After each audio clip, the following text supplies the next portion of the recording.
Saudi Arabia is one of the largest violators of human rights on the planet, but for some reason they remain one of our closest allies, even though they have a piggish dictatorship that kills people on a regular basis for the damnedest things you can imagine.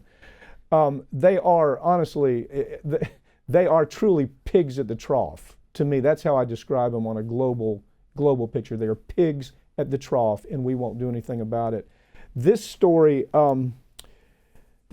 there's no surprises here. The UN comes out and they say, look, you shouldn't be killing children.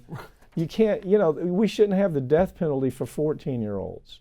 You shouldn't be able to kill a 15-year-old kid because they engaged in witchcraft. These are the murder. This is what they execute people for: sodomy, sorcery, witchcraft. And the UN comes out and says, well, we looked at all this and you're killing children. Stop it. Okay? And have you heard the media pick on this? This came in the Jurist. Yeah. This story comes from the Jurist. This doesn't come from corporate media. Oh, heck no. They wouldn't talk about this because, as we've said too many times, there's too many defense contractors that like to advertise in corporate media for some reason. But this, in addition to those things, the sodomy, sorcery, witchcraft that they're killing children for, they're also getting them to confess to those things by torturing them. So these are confessions that aren't even reliable to begin with. And the UN, the best they can do is come out and say, hey, do you think you guys could just maybe not kill children? And this actually came after the journalist Khashoggi was murdered with a bone saw, disappeared. All they knew was that his fingers were still there. Yeah. And nothing happened. And these are still our pals. Okay, now let's jump to why. You did a segment. You've done a couple of segments on why, I think you really have it right. We used to hear the argument, well, we have to do this with our Saudi piggish friends because we have to rely on their oil, right?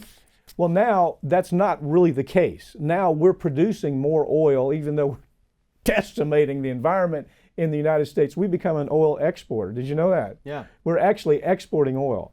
So it's not a matter of saying we got to have these freaks, these dictator freaks, because of their oil. It really comes down to weapons, doesn't it? It does. All the reports we've seen about Saudi Arabia, because let's keep in mind, too, it's not just children that they convict of witchcraft that they're killing. They're killing all these children in Yemen, and they're killing them with weapons that they're bombs and missiles that they're buying from the United States. Right. We have become not just an oil exporter, but the world leader in global arms sales, and we're selling them to one of the worst countries on the planet. And Saudi Arabia truly is one of the worst when you look at the records. We're training their pilots right here in the United States to drive the aircraft that we build for them, the fighter aircraft. We're training them right here. We're telling them all of our secrets right here in the United States. They go to flight schools just like our American pilots do. We give them all this information, and it's right in front of us that these people are the worst kinds of thugs, and now we're keeping this love affair alive, not because of oil, but because the arms industry wants to make more money. And these piggish freaks, the Saudi Arabia, family, they're going to buy as much as they possibly can. And they've bought enough, they spend enough that it's placated both sides. It wasn't just George W. Bush with his love affair of them. Obama tried to protect them from being held liable for supplying the hijackers for 9/11 and for being a state sponsor of terror. Trump right now is the one protecting them because they're buying so many of our weapons. It is a Democrat thing, it is a Republican thing, and it's because they all want that money. And in the off chance we have to do something in the Middle East, we think we can count on them as an ally, and we can't even do that. I don't believe you can count on them as an ally. No. I honestly don't believe you can count on them as an ally. They're going to do whatever serves their purpose. Listen, this last midterm election, you had Democratic candidates and Republican candidates that were just absolutely beating the bejesus out of Israel. Okay, now that didn't just happen by mistake. You have the Saudi Arabians, and we always say, well, the Iranians, they're such a threat to Israel, and we go on and on about how these other countries besides Saudi Arabia are such a threat to Israel.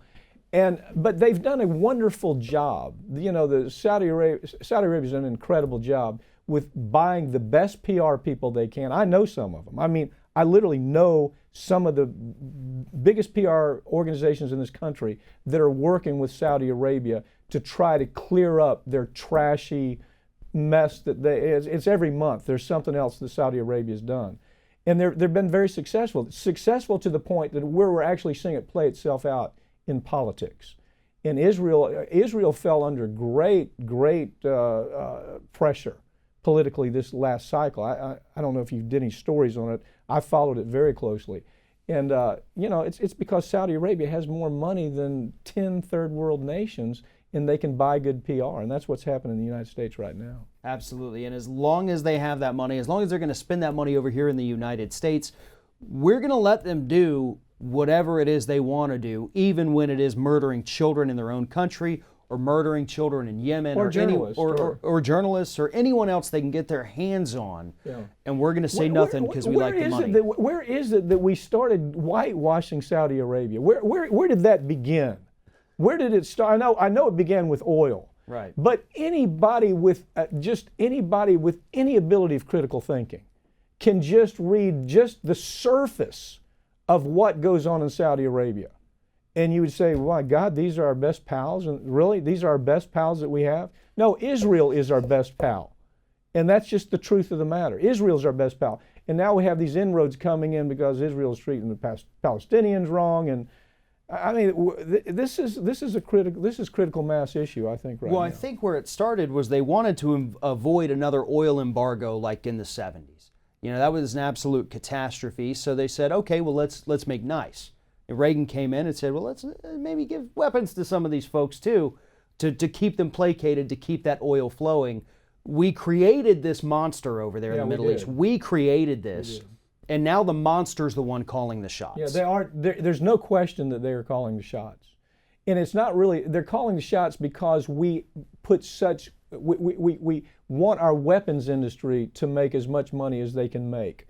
And we're doing it with these pigs at the trough. And it's a disgusting story to me. I wish corporate media would spend more time talking about this.